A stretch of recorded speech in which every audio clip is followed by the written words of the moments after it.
The hidden motifs. In the peaceful town of Arimo, the sun always rose gently, painting the rooftops with gold. Children played in the dusty streets, women sang while cooking, and men gathered at the square to share stories. To strangers, the town looked like paradise, but every person carried motives that shaped their choices. Dora was a young carpenter in Arimo. Tall, cheerful, and quick with jokes, he was loved by many. But he was also thoughtful, often sitting alone under the mango tree, planning his next steps in life. His motive was simple: he wanted to make his mother proud. She had raised him alone after his father passed away, and Dora dreamed of giving her peace in her old age. One morning, the town crier announced a challenge. The elders wanted ideas that would make Arimo better. The winner would not only gain respect but also a seat in the Council of Voices, a rare honor for a young man. Everyone buzzed with excitement. Connell, the richest trader in town, planned to propose building a new market. His motive was clear: more space to sell his goods and gain more wealth. Sod, a farmer's daughter with a kind heart, wanted to suggest planting more trees for shade and fruit. Her motive was care for nature and children. Bod, Dora's childhood friend, thought of digging another well.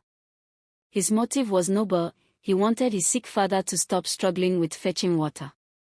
Dora listened to all their plans but kept quiet.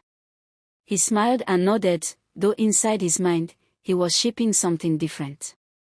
That evening, he walked home with Sod. She looked at him curiously.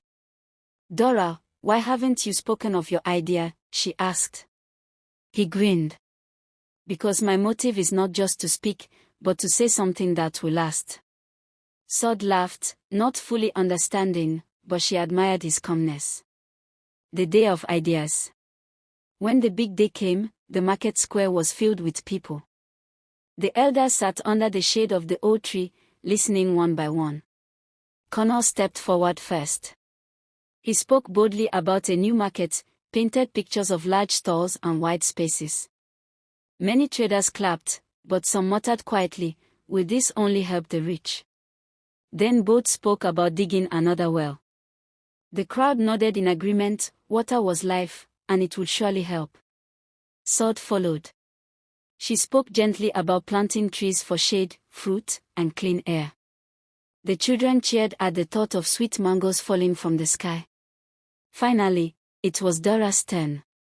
He stood up calmly, cleared his throat, and said, "My idea is not about one man or one family. My idea is about us all.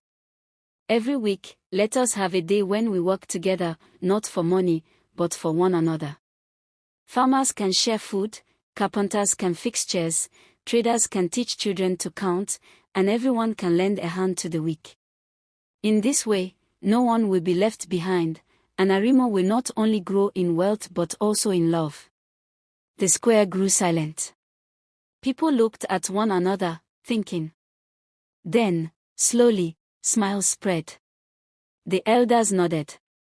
But Connell frowned. His motive of wealth had been challenged. He muttered to himself, "We shall see how long this boy's idea lasts." The challenge of motives. At first, Dora's idea worked beautifully. Every Friday, people gathered.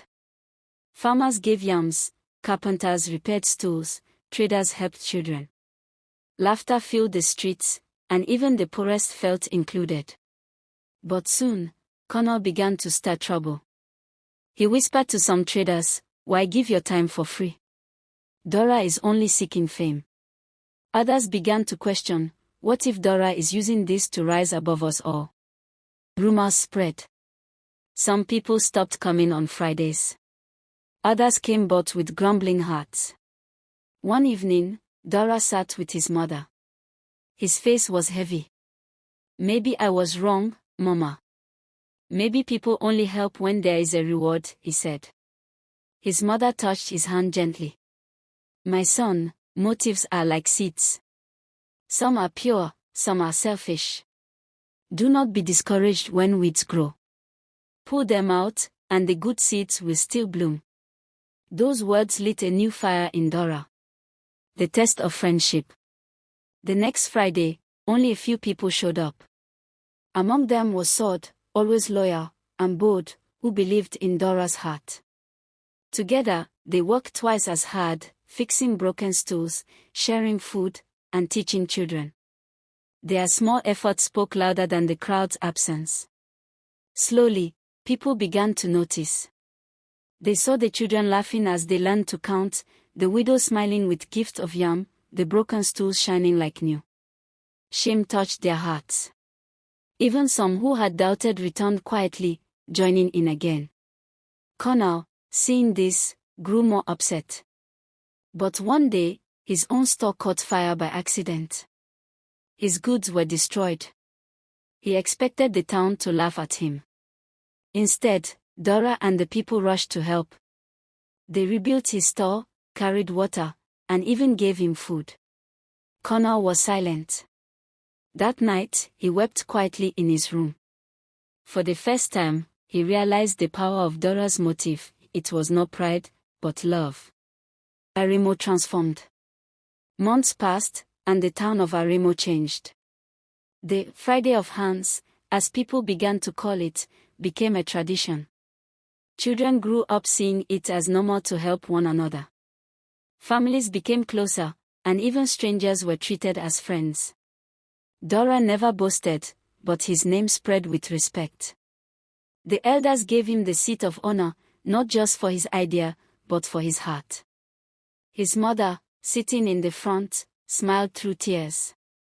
And even Connor, once filled with selfish motives, became one of the strongest helpers in the Friday gatherings. Moral of the story. Motives are like roots hidden beneath the ground. What grows depends on what lies beneath. Selfish motives may bring short success, but pure motives, those born of love, grow into trees that shelter everyone.